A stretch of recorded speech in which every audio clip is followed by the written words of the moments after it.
बादशाह अकबर को शिकार करना बहुत पसंद था।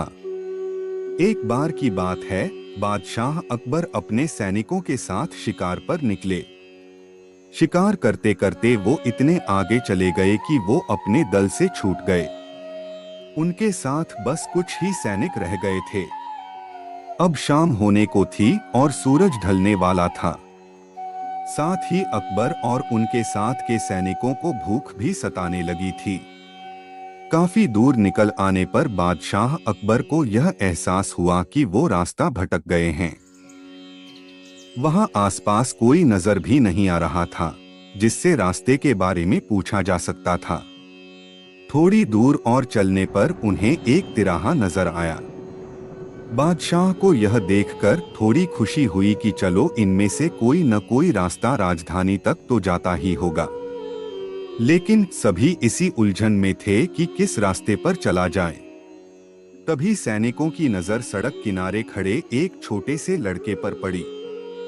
वह लड़का बड़ी हैरानी से महाराज के घोड़े और सैनिकों के हथियारों को देख रहा था।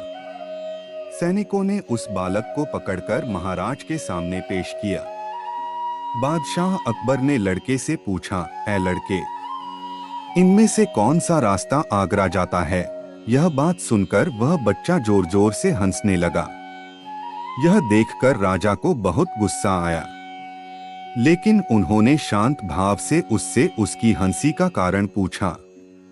लड़के ने जवाब दिया, यह रास्ता चल नहीं सकता है तो यह आगरा कैसे जाएगा? आगरा पहुंचने के लिए तो आपको खुद चलना पड़ेगा। महाराज उस लड़के की सूझबूझ को देखकर चकित रह गए। उन्होंने प्रसन्न होकर उस बच्चे का नाम पूछा।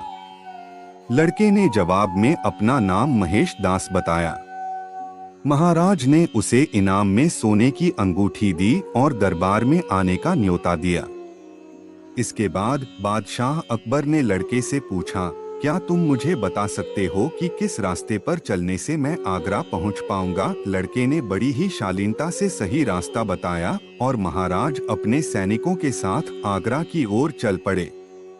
यही लड़का बड़ा होकर बीरबल के नाम से प्रसिद्ध हुआ और बादशाह अकबर के नवरत्नों में से एक कहलाया।